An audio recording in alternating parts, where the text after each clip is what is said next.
Hey disciples, welcome to all. Well, in the previous video, I told you about the condition of फटिक, किस तरीके से फटिक बेकार feel करता है वहाँ क्रैम्प्ड एटमॉस्फेयर में, बहुत ही टूटे फूटे सर्कमस्टेंसेस में, जहाँ पे उसकी माँ भी उसको प्यार नहीं करती और जो दोनों बच्चे हैं, कज़न्स हैं उसके, वहाँ पे उसको किसी न किसी तरीके की शरारत खुद करते थे, लेकिन फंसा फटिक को देते थे।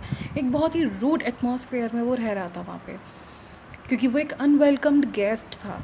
प्रीवियस वीडियो में मैंने आपको उसके कंडीशन के बारे में बताए थे और इस वीडियो में भी हम आगे उसी की कंडीशन में उसके हालातों के बारे में बात करेंगे। आगे बढ़ते हैं। द क्रैम्प्ड एटमॉस्फेयर, क्रैम्प्ड का मीनिंग होता है स्टूडेंट्स जो कि टूटा फूटा। क्रैम्प का एक्चुअली मीनिंग होता है जब आप किसी कागज़ के टुकड़े को क्या कर देते हैं, पीसेस में कर देते हैं या उसको झकझोर देते हैं, तो टूटा फूटा ऐसा इन्वायरमेंट, एटमॉस्फेयर। भाई जिस घर में इस तरीके की हलचल होती है, जहाँ पे लोग खुश नहीं होते, वो इसी तरह से परेशानी होती है। Cramped atmosphere of neglect, neglect का मतलब किसी को नज़रअंदाज कर देना। In his aunt's house oppressed Photic so much that he felt that he could hardly breathe. जो ऐसा क्रैम्ड का मतलब टूटा फूटा, यानी जो बेकार का वातावरण था उसकी आंट के हाउस में, उनके घर में, जिसमें कि वो सभी दोनों कज़न्स और जिसकी जो मामी थी वो उसको क्या करती थी, निगलेक्ट करती थी, हमेशा नज़रअंदाज करती थी। तो ऐसा उसका घर का माहौल था जिसको कि फटिक, जिससे फटिक जो है वो ऑप्रेस्ड हो गया। ऑप्रेस्ड का मतलब पूरी तरह से दमन हो जाना, उसकी इच्छाएं मर जाना पूरी तरह से। तो फटिक इतना सो मच ऑप्रेस्ड हो गया था that he felt that he could hardly breathe, और उसको ऐसा महसूस होता था कि जब तक मैं इस घर में रहूँगा, जब तक मैं इन लोगों के बीच में रहूँगा, तो मुझे हार्डली ही ब्रीथ कर पाऊँगा, मैं बहुत मुश्किल से ही सांस ले पाऊँगा। He wanted to go out into the open country and fill his lungs and breathe freely. अब स्टूडेंट्स, कंट्री का मतलब हमेशा देश से नहीं होता है। कंट्री का मतलब कई सारे वेरियस मीनिंग्स हैं कंट्री के, जिसका मीनिंग होता है क्षेत्र, प्लेस, कई सारे अलग मीनिंग होते हैं कंट्री के। तो यहाँ पे हम ये नहीं कह सकते कि कंट्री का मतलब यहाँ पे देश से है।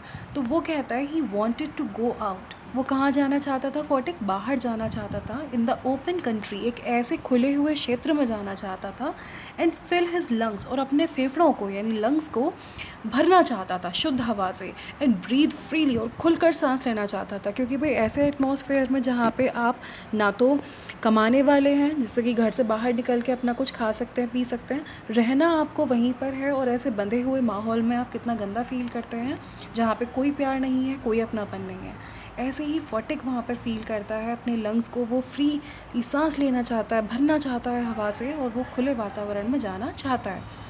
But there was no open country to go, लेकिन वहाँ पे मतलब जो कैलकटा था, वहाँ पे कोई भी ऐसी जगह नहीं थी, ओपन कंट्री नहीं था, ओपन क्षेत्र नहीं था, कोई स्पेस नहीं था जहाँ पे वो जा सके। Surrounded on all sides by Calcutta houses and walls, be would dream night after night of his village home and longed to be back there. और जो फटिक था वो हमेशा क्या करता रहता था, उसको मन करता था कि वो कहीं बाहर चला जाए, लेकिन वो ये देखता था कि surrounded on all sides by Calcutta, यानी कैलकटा में जिस तरफ देखो, दोनों साइड यानी लेफ़्ट भी और राइट भी, दोनों ही साइड्स पर क्या बने हुए थे, हाउसेस बने हुए थे, एंड वॉल्स थी, उनकी दीवारें थी। Be would dream night after night of his village home, और वो हमेशा क्या करता रहता था, दिन रात, मतलब रात में, दिन में, और रात दर रात बीतती जाती है, हर रात बीतती जा रही है, तो वो केवल और केवल ड्रीम यानी सपने देख रहा था, किसके, अपने विलेज के, घर के, जहाँ पे उसकी माँ रहती थी, जहाँ पे उसका छोटा भाई था, and long to be back there. यहाँ पे लॉन्ग का मतलब स्टूडेंट्स लंबाई से नहीं है, लॉन्ग का मतलब यहाँ पे इच्छा से होता है, किसी चीज़ की क्या करना, चाह रखना, इच्छा रखना। तो वो कहते हैं आगे, हमें रविंद्रनाथ टैगोर बताते हैं कि किस तरीके से फटिक के मन में केवल अपने घर जाने की इच्छा पैदा होने लगी। He remembered the glorious meadow where he used to fly his kite all day long, the broad river banks where he would wander about the livelong day, singing and shouting for joy, the narrow brook where he could go and dive and swim at any time he liked. He remembered, उसको याद आता है, क्या चीज़ याद आती हैं उसको, वो गांव का पूरा जो माहौल था वो सब याद आता है।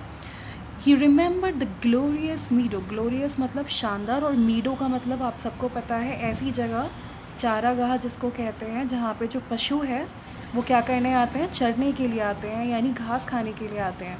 तो वो याद करता है, रिमेंबर करता है, मिस करता है उस मीडो को, चारागाह को, जो कि बहुत शानदार था।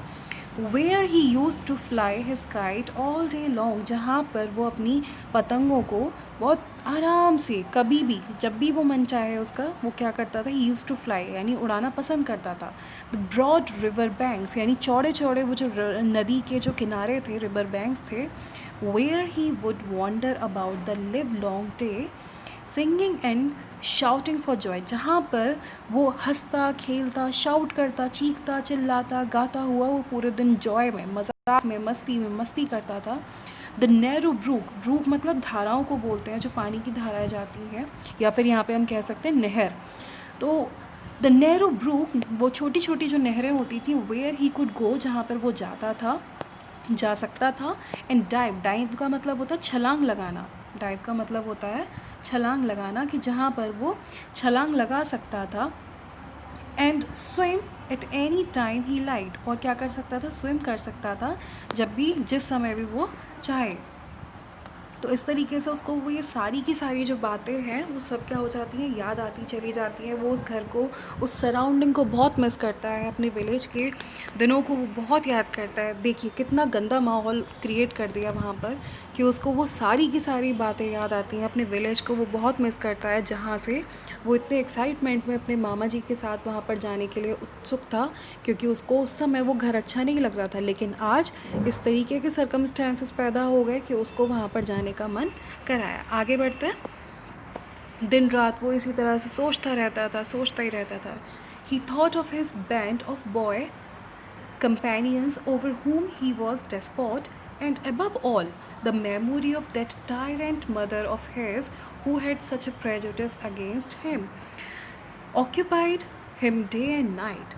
अब वो क्या करता है, he thought of his band of boy companions, band का मतलब यहाँ पे झुंड से है, जैसे आप लोग कभी झुंड कह दे जिसको, या फिर आप है ना आम भाषा में हम जिसको ग्रुप कहते हैं, तो ऐसे ही थॉट यानी सोचता है, of his band of boy companions, companions मतलब जिसमें कि साथी थे, वो भी बॉय ही थे। Over home he was despot, जिनके ऊपर वो क्या था, डेस्पॉट, डेस्पॉट का मतलब होता है तानाशाह, जिनके ऊपर वही जो क्या था, डेस्पॉट मीन्स तानाशाह, तानाशाह से मतलब आप लोगों को पता है रिंग लीडर, हम लोगों ने शुरुआत में एक वर्ड पढ़ा था रिंग लीडर, तो उन सब के ऊपर वो क्या बना रहता था, रिंग लीडर बना रहता था। एंड अबव ऑल, और उन सब से भी ऊपर, the memory of that tyrant mother of his who had such a prejudice against him occupied him day and night. और फिर क्या करता है वो, और एबव ऑल मतलब इससे भी ऊपर, the memory of the tyrant mother, और उसको अपनी जो टायरेंट मदर है, टायरेंट का मतलब होता है स्टूडेंट्स अत्याचारी, जो उस पर क्या करती थी, अत्याचार करती थी। आप लोगों को याद होगा वो इंसिडेंट जब माखन ने झूठ बोलकर उसको पिटवाया था, तो किस तरीके से उसकी माँ बिना माखन को गलत ठहराए, या बिना माखन की बात सुने, या बिना फॉटिक की बात सुने लगातार उसको मारी जा रही थी। तो वो कहता है कि उसको अपनी टायरेंट मदर की, यानी कि उस क्रूर माँ की याद आती है, who had such a prejudice against him, जिसके अंदर फॉटिक के बारे में, यानी अपने ही बारे में क्या थी, प्रेजुडिस थी, एक धारणा थी। क्या धारणा थी, occupied him day and night. और यही जो विचार थी, धारणा कैसी थी कि वो फटिक जो है वो कैसा बच्चा है, बेकार बच्चा है, वो हमेशा लड़ता झगड़ता रहता है। उस टायरेंट, उस क्रूर माँ के अंदर यही धारणा पैदा हो गई थी। तो उसको ये जो थॉट थे, विचार थे, ऑक्यूपाइड हिम यानी उसके दिमाग को घेरे रहते थे, फटिक के दिमाग को, डे एंड नाइट यानी दिन रात सोचता रहता था लगातार। वो उन सब पलों को याद करता रहता था, किस तरीके से लेट के, दिन में, रात में, कहीं पे भी वो विचार करता रहता था, और वो उन पलों को याद करता था। A kind of physical love like that of animals, a longing to be in the presence of the one who is loved, an inexpressible wistfulness during absence, a silent cry of the inmost heart for the mother, like the lowing of a calf in the twilight. This love, which was almost an animal instinct, agitated the shy, nervous, lean, uncouth and ugly boy. Now, बहुत लंबा sentence है class, ये ध्यान से समझेंगे। अब क्या होता है कि जब उसको ये सारे के सारे विचार घेरे रहते हैं, वो आगे बताते हैं, a kind of physical love, एक प्रकार का शारीरिक प्यार कैसे? जैसे हम अपने माँ बाप के पास जाते हैं तो हमारे पेरेंट्स क्या करते हैं, हमारे ऊपर प्यार से हाथ फेर देते हैं, सिर पर हाथ फेर देते हैं, कभी हमारी पीठ सहला देते हैं। ऐसे ही उसको लॉन्गिंग का मतलब इच्छा हो रही थी कि काश मुझे एक तरीके का फिज़िकल लव मिल जाए, लाइक दैट ऑफ एनिमल्स। जिस तरीके का किस में होता है, एनिमल्स में होता है ना, जो बच्चा होता है वो पपीज़ होते हैं, वो अपने जो बिच होती है और जो डॉग्स होते हैं उनके पास जाकर बड़े प्यार से उनके साथ चलते रहते हैं। या कभी आपने मंकी को देखा होगा, वो अपने चेस्ट से ही अपने बच्चों को लगाकर घूमते हैं। अ लॉन्गिंग, एक इच्छा to be in the presence of the one who is loved. एक इच्छा पनप रही थी उस बच्चे के अंदर, उस फटिक के अंदर, कि काश मुझे भी उन अपने लोगों के बीच में प्रेजेंस मिल जाए, काश मैं उनके बीच में चला जाऊं। सोचिए कितना घबरा रहा है वो बच्चा, कितनी दयनीय स्थिति है। एंड इनएक्सप्रेसिबल विस्टफुलनेस, इनएक्सप्रेसिबल मतलब जिसको कि एक्सप्रेस ना किया जाए, और विस्टफुल का मतलब होता है एक इच्छा, उत्कंठा। यहाँ पर विस्टफुलनेस का मतलब होता है एक उत्कंठा, कि काश, एक हसरत जिसे कहते हैं, ड्यूरिंग एब्सेंस, यानी उन लोगों के अभाव में जो उसके प्यारे थे, मम्मी थी, माखन था, उसके अभाव में जो उसके अंदर एक विस्टफुलनेस क्रिएट होती है, एक उत्कंठा आ रही है। A silent cry of the inmost heart for the mother. एक साइलेंट क्यों? क्योंकि भाई वो किसी के सामने रो नहीं सकता, तो अंदर उसके इनमोस्ट यानी उसके दिल में अंदर एक साइलेंट क्राई, वो रो रहा था। हार्ट फॉर द मदर, किसके लिए? माँ के लिए। Like the lowing of a calf in the twilight, जिस तरीके से एक काफ यानी कि किसका बच्चा, एक गाय का बच्चा लोइंग का मतलब होता है रंभाना। ये एक साउंड है, आप लोगों ने फिगर्स ऑफ स्पीच में कभी पढ़ी होगी। लोइंग ऑफ अ काफ यानी कि उसका जो काफ मतलब गाय के बच्चे का लोइंग करना यानी रंभाना। इन द ट्वेलाइट होता है क्लास शाम का समय, ट्वेलाइट शाम का समय। तो शाम के समय जिस तरीके से वो बछड़ा जो होता है वो लोइंग यानी रंभाने की साउंड करता है, क्योंकि वो अपनी माँ के पास जाता है। दिस लव, ऐसा प्यार, which was almost an animal instinct, जो कि एक एनिमल के इंस्टिंक्ट यानी कि एनिमल के अंदर पाया जाता है। एजिटेटेड द शाय, एजिटेटेड मतलब और बढ़ा रहा था उसको, और मतलब क्या कर रहा था, एजिटेट कर रहा था, और उसके अंदर वो भड़का रहा था चिंगारी। द शाय नर्वस लीन, शाय मतलब शर्मीला, नर्वस यानी ऑल द टाइम भाई उसको जब इतनी डांट पड़ेगी तो वो नर्वस सा ही रहेगा। लीन मतलब पतला, और अनकाउथ का मतलब होता है असभ्य क्यों? क्योंकि भाई उसको मैनर्स नहीं आते थे, गांव का ही था, तो हम लोगों आम भाषा में हम उसको कहते हैं मैनर्स ना आना। तो एंड अगली बॉय, और बदसूरत से लड़के के अंदर एजिटेट हो रही थी, वो उत्तेजित हो रहा था उन सब बातों को सोच सोच के। उसको प्यार से उससे मम्मी काश उसके सिर पे हाथ लगाते, तो इन सब चीज़ों को सोच सोच के वो क्या हो रहा था, उत्तेजित हो रहा था। No one could understand it, कोई भी उसको क्या नहीं कर सका, समझ नहीं सका। But it preyed upon his mind continuously. Preyed का मतलब है यहाँ पे शिकार, देख लीजिए ध्यान से, PREYED है, ना कि PRAYED। PREYED का मतलब होता है शिकार होना, लेकिन but it preyed upon his mind continuously, लेकिन वो अपने दिमाग का क्या हो गया था, शिकार हो गया था, क्योंकि उसके दिमाग ने लगातार ये सब चीज़ें सोचनी शुरू कर दी थी, उसकी माँ, माखन, विलेज का घर, ये सब कुछ।